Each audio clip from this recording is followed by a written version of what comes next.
I should have known something was terribly wrong the moment I heard Clara's muffled voice through the door that day. It started like any other Saturday morning. I was pottering around the kitchen, enjoying a rare moment of quiet solitude before the rest of the house stirred to life. The clinking of ceramic on the countertop as I prepared my usual morning tea was the only sound, until Clara's urgent whispers broke the stillness. At first, I thought maybe she was on the phone with a friend, keeping her voice hushed so as not to wake Ethan. But as I paused to listen, the harsh, conspiratorial tone set me on edge. There was no warmth, no laughter in her clipped words, just a forceful intensity that raised the hairs on the back of my neck. "Handled soon, before he gets suspicious," she hissed, her consonants sharp like icy needles. "Just make sure you're ready to move when I give the signal." My heart stammered in my chest as the implication of her words sank in like a stone to the pit of my stomach. She was plotting something deceitful, something aimed at hurting my Ethan. Of that, I had no doubt. In that moment, everything I thought I knew about my daughter-in-law, Clara, collapsed around me. Gone were the innocent smiles, the loving embraces she showered my only son with whenever I came to visit. Just one short, overheard conversation, and the woman I trusted with my family's happiness was suddenly a viper, poised to strike at our very hearts.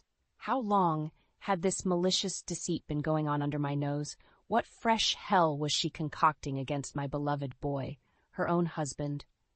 1,000 frantic thoughts whirled like a cyclone as fury and disbelief warred within me.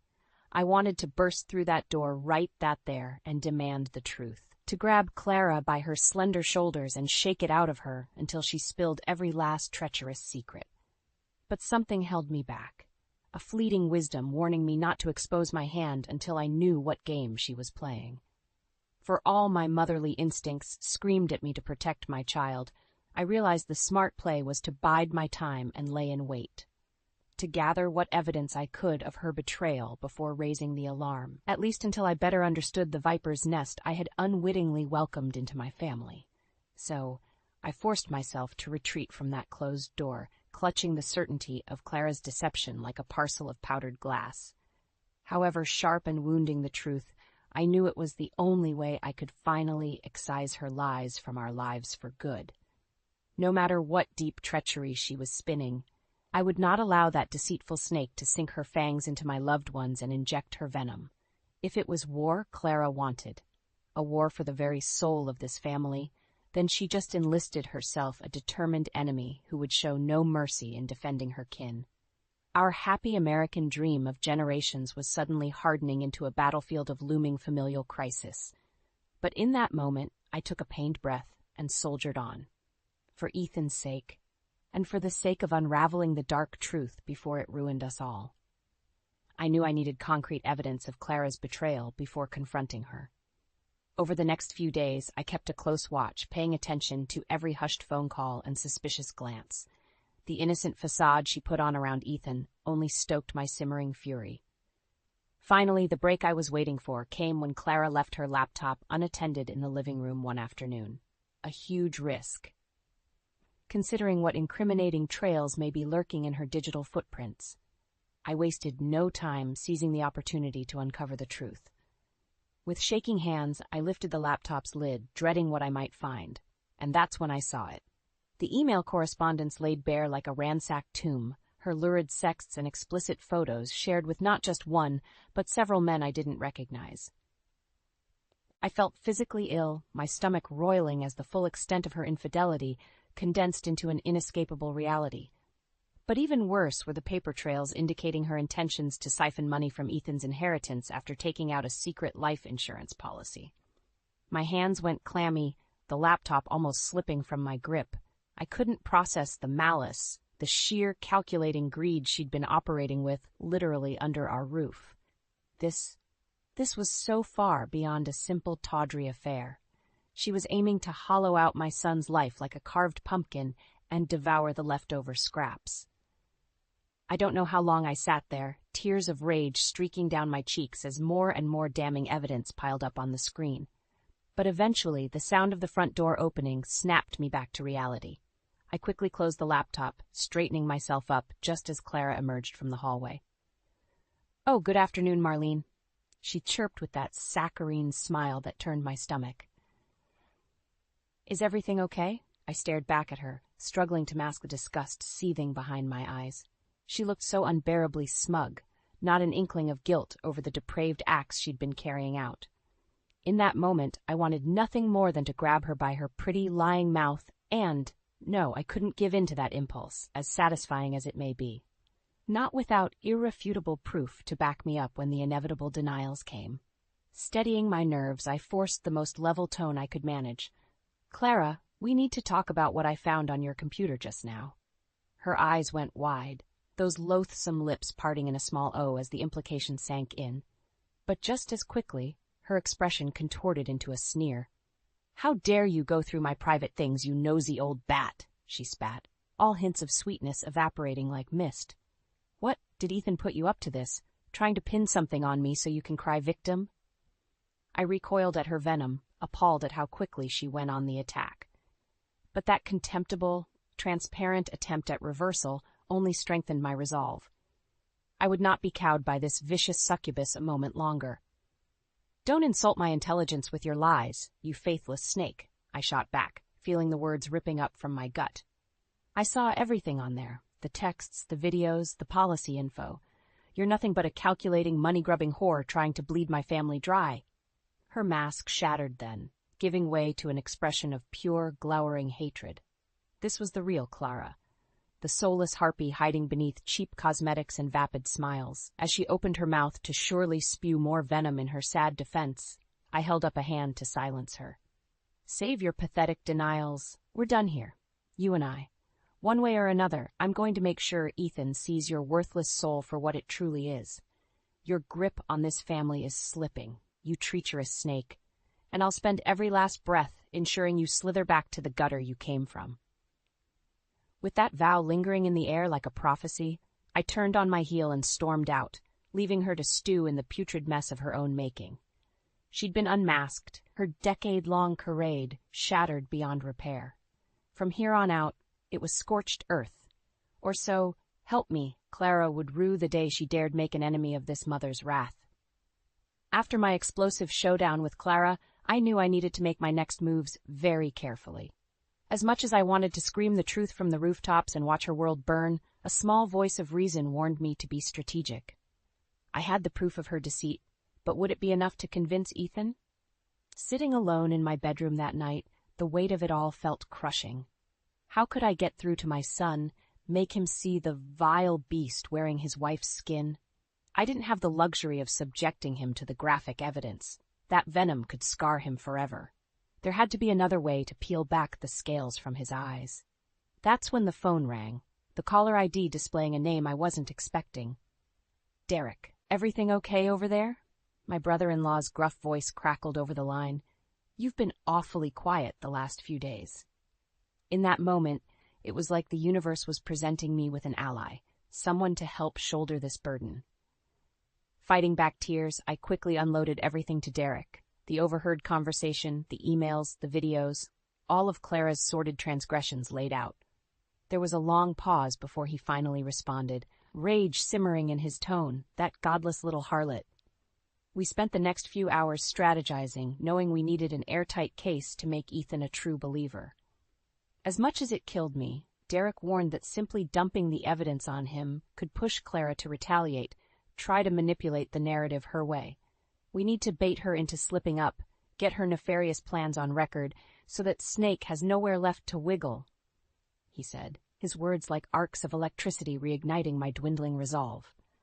With his help, I began meticulously documenting Clara's daily activities, taking screenshots of her shadier behavior and cataloging every incident that reeked of deception. We'd get that hellspawn to show her true ugly colors eventually, and by God, Ethan would bear witness. And we had an ally in a very unlikely place. Derek's own daughter, Lena, my sweet, mild-mannered niece. When I finally confided the truth to her, the blaze that erupted in her eyes was stunning, almost feral. That backstabbing bitch has violated the sanctity of this family, she hissed, more venom than I'd ever heard from her gentle lips. Count me in to help take her down. I won't let that whore get away with this. With Lena joining the cause, The chink in Clara's facade finally began to show ever so slightly.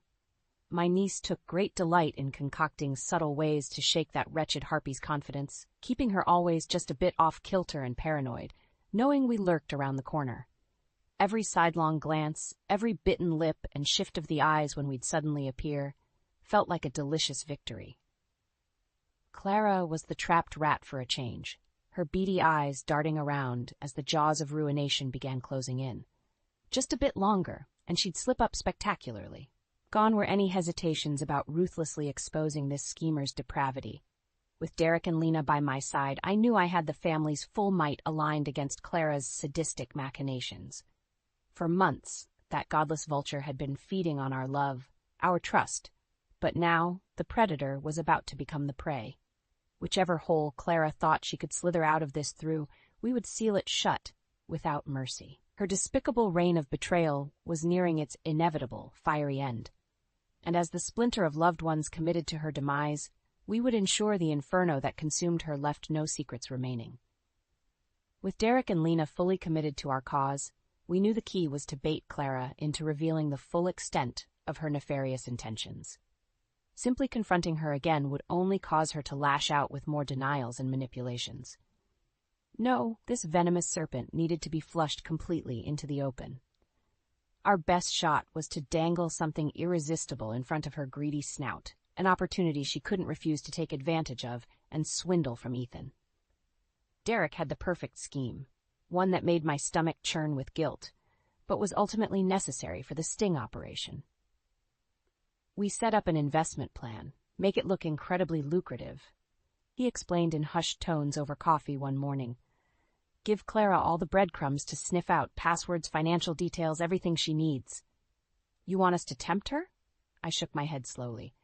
Deceiving her is one thing, but concocting an entire fabrication feels like we're stooping to her level of moral bankruptcy? Lena interjected, eyes blazing with determination. That's exactly the point, Aunt Marlene. We can't play by the rules with someone as unscrupulous as that two-faced gutter rat. We lay the perfect trap to make her true nature inescapable. As much as it turned my stomach, I knew they were right.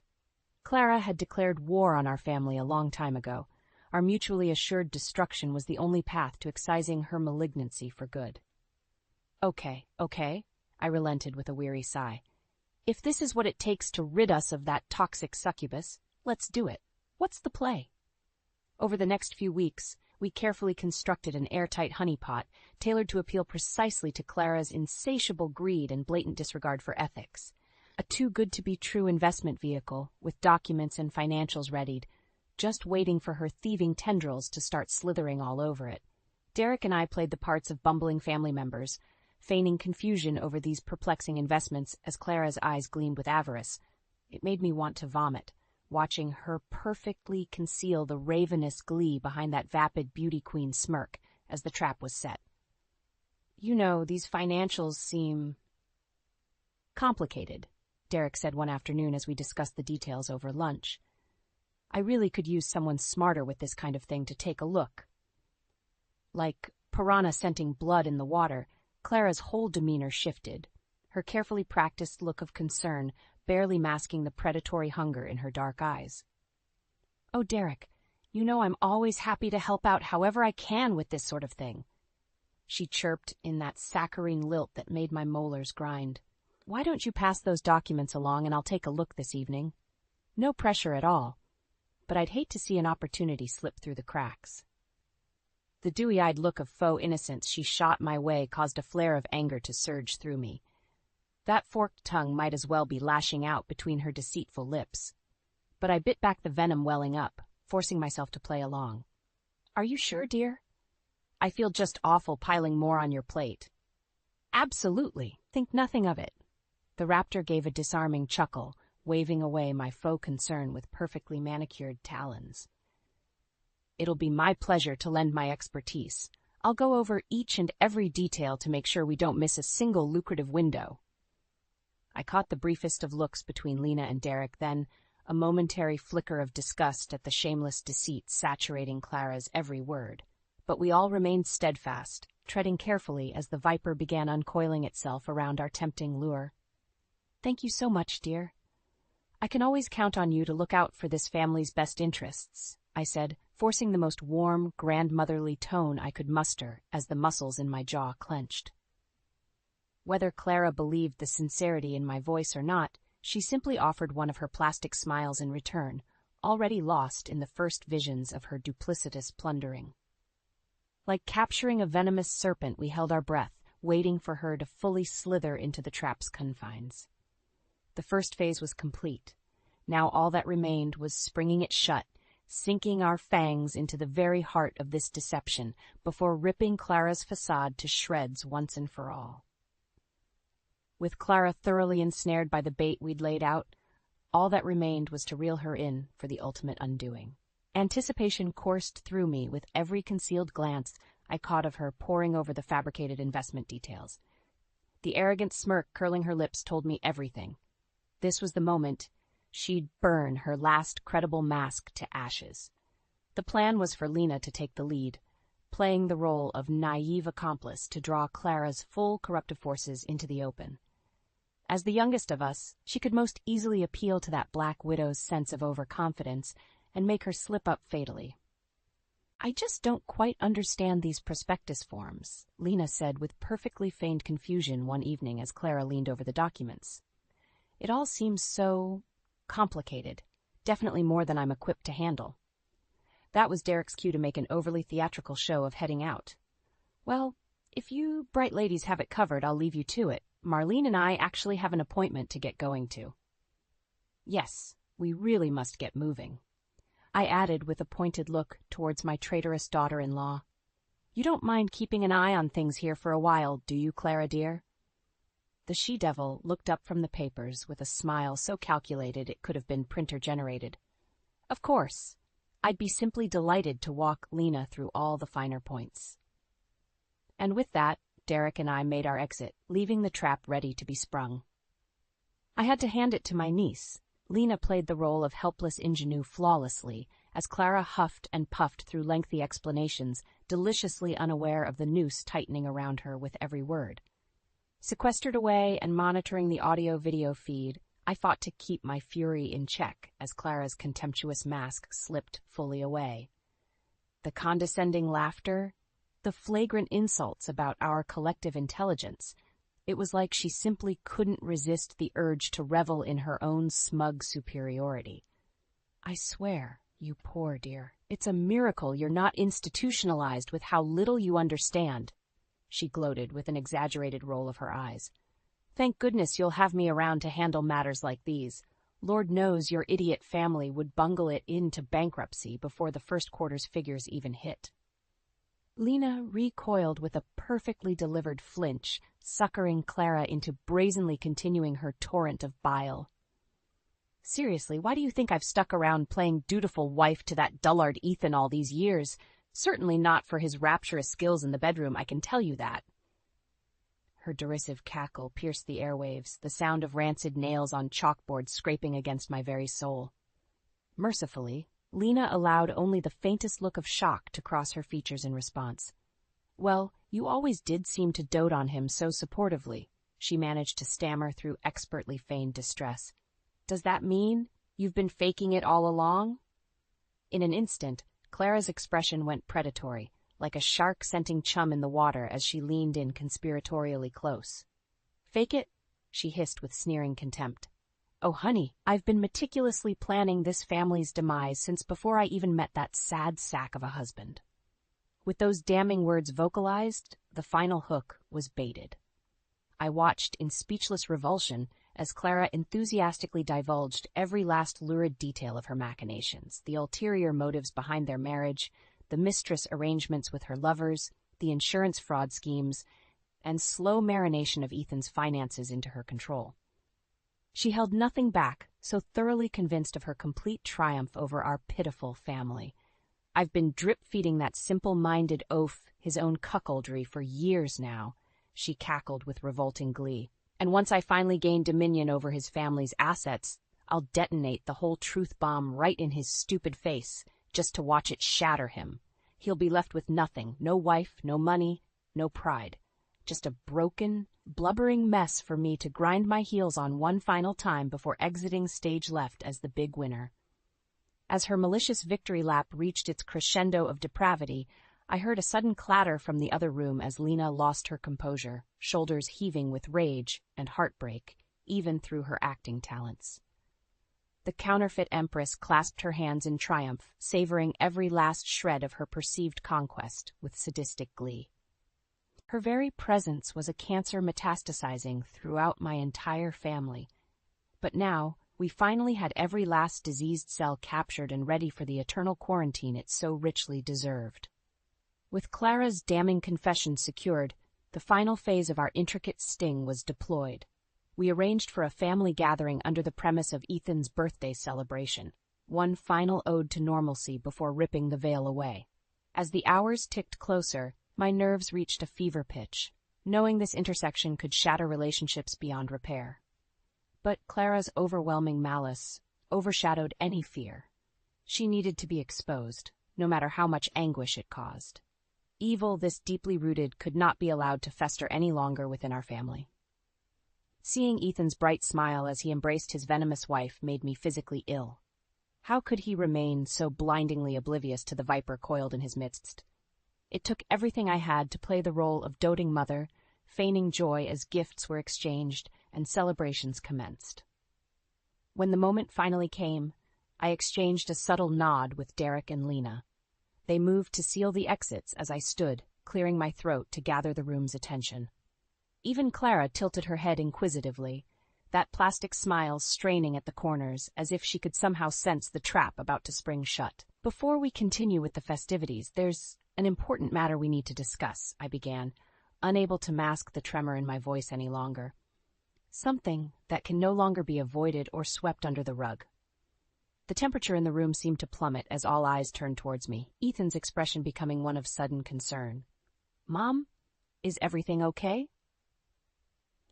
Through the swell of nausea, I focused every ounce of resolve on the woman beside him, the soulless, depraved harpy masquerading as his beloved wife. Clara tilted her head in faux curiosity, but I could see the faintest flicker of panic in those beady little eyes as their inevitability sank in. "No, Ethan, everything is not okay," I stated with cold finality. "For years now, your family has been suffering an infestation of lies and betrayal, and it's time that cancer was cut out for good." A hush draped over the room like a suffocating blanket as the implications slowly dawned on Clara. I caught Derek inching forward from the corner of my vision, boxing in his prey. "You see, your dear wife here hasn't been quite the faithful partner she's made herself out to be. In fact, that woman is nothing more than a manipulative liar and an accomplished con artist, one who's been actively cheating and orchestrating your personal, emotional, and financial ruin." The explosion was immediate, Clara bolting out of her chair with a strangled shriek of indignation. "How dare you make such vile, outrageous accusations?" She spat with turbocharged venom, whirling on my son. "Ethan, you can't possibly believe a word from these deranged liars. They're just bitter, jealous old harpies who can't stand to see us happy." But Ethan simply stared back in mute horror, his world crumbling beneath the weight of her visceral panic.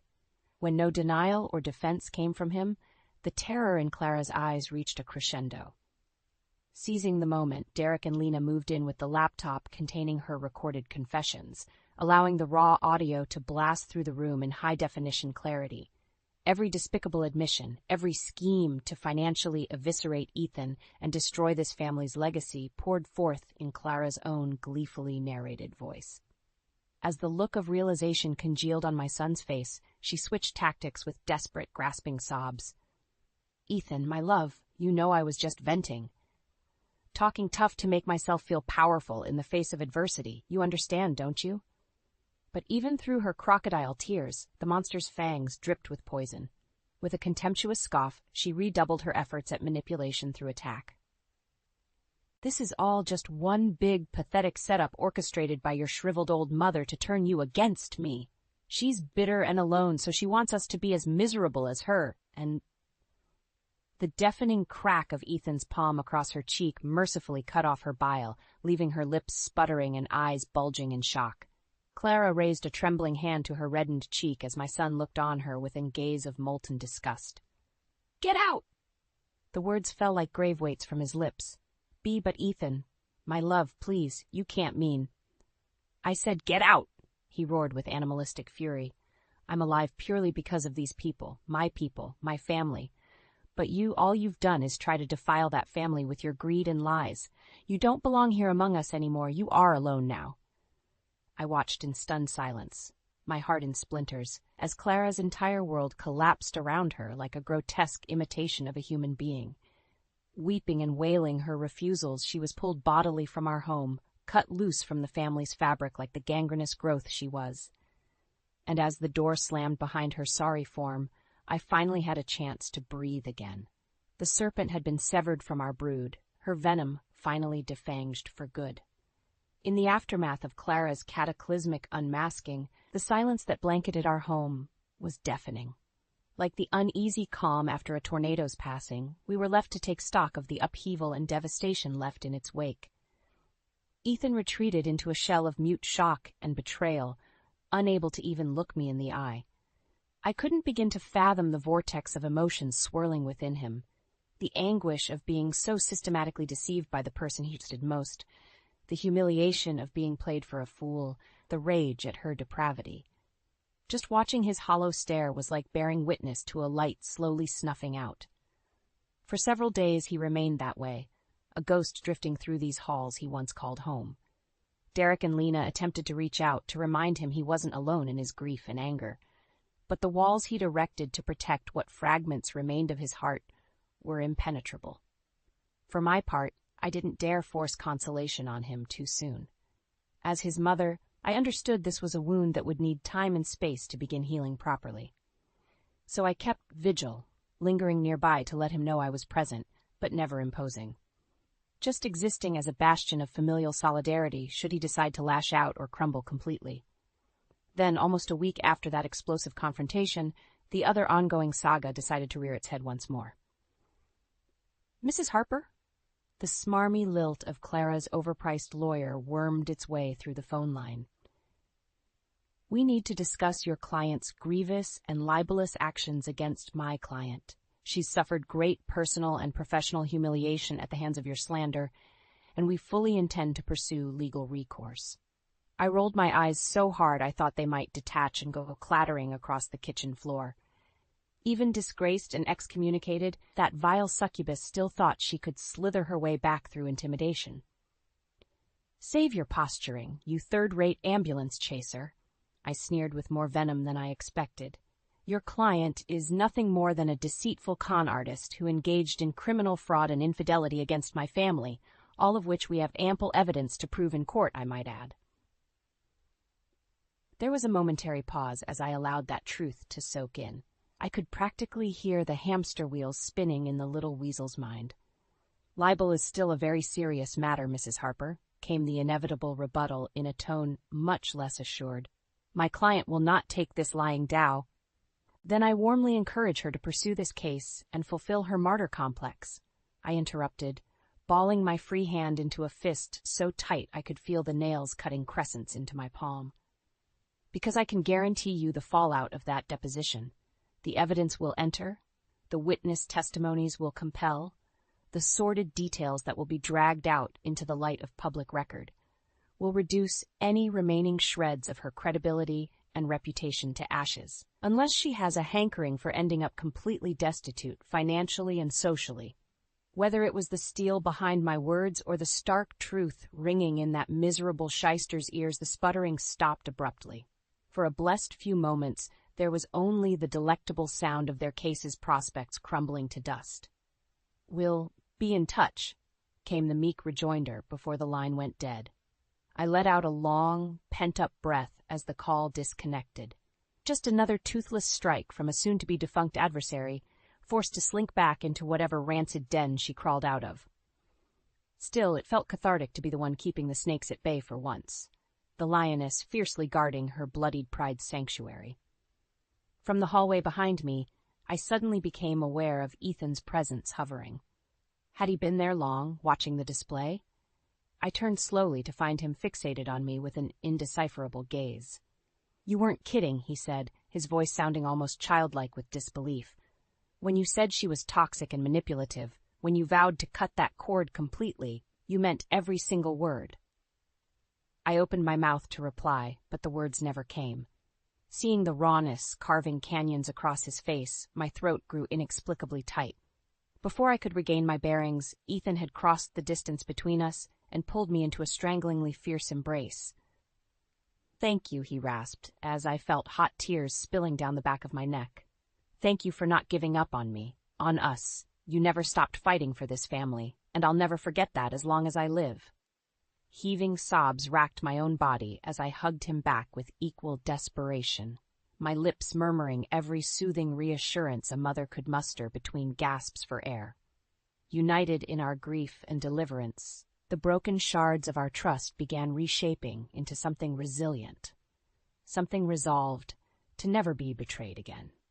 We would savor this moment for however long it was needed, to be fully bathed in the absence of Clara's venom.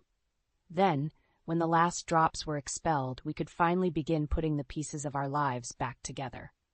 The weeks following Clara's excision from our family were a hectic whirlwind. Between fielding the occasional toothless legal threat and orchestrating Ethan's divorce proceedings, there was little respite from the lingering drama she insisted on fomenting. But with Derek and Lena steadfastly by my side, we weathered each pathetic gambit and postured maneuver from that miserable snake, united as a bastion against her final, desperate tantrum throes. Through it all, I made a concerted effort to keep extending the same patience and understanding to Ethan that he had afforded me in the aftermath of my beloved Teddy's passing all those years ago. The grieving process after being so insidiously violated can feel interminable, the wounds reopening with every triggered memory or habitual reminder. There were times the waves of anger, sorrow, and sheer disillusionment threatened to drown him completely. I'd find him sitting in the dark, clutching old photographs or staring blankly ahead as the reality of his defilement washed over him anew. In those fragile moments, I'd simply hold his hand and softly reassure him it was okay to feel utterly destroyed for a while. No words could anesthetize the all-consuming anguish. It had to be fully experienced, cauterized with time until the flames of betrayal burned down to embers. I'd been through similar depths before in the wake of Teddy's death, and could impart that hard-earned wisdom. It was the only torch to light Ethan's path back from the abyss. As the proceedings wrapped up and Clara was expunged from his life for good, I could sense my son's scarred spirit beginning to slowly mend. The once hollow gaze regained tiny flickers of life and resilience. Each day saw him engage more fully with the world, rediscovering those simple joys and passions that she had systematically leached away. It wasn't an easy journey by any stretch, and there were certainly setbacks and backslides along the way. Forgiveness would prove the longest hurdle, both for Clara's unforgivable sins and his own self-pardoning for being so blasely blind to them. But we pressed on as a united front, applying familial love and understanding as healing salves whenever the old wounds began to fester. Then, a little over a year after that awful night of deliverance, I caught a glimpse of the light finally piercing through the storm clouds. Derek, Lena, and I had come over to Ethan's place for a small family dinner, our presence no longer stiflingly overbearing. As we sat around the table chatting over heaping plates, my son suddenly raised his glass in our direction. Can I just take a moment to propose a toast?" His voice sounded stronger, more assured than it had in months. "To the 3 people who saved my life in more ways than I can properly articulate." He turned to Derek first, offering a respectful nod. "You were the strategist, the voice of cold, pragmatic reason when my whole world was crumbling. If not for your insights and careful planning, I might still be trapped under that vile woman's control, wasting away in oblivion." Derek accepted the praise with a humble dip of his head. Ethan's gaze then fell on Lena, shining with unmistakable reverence.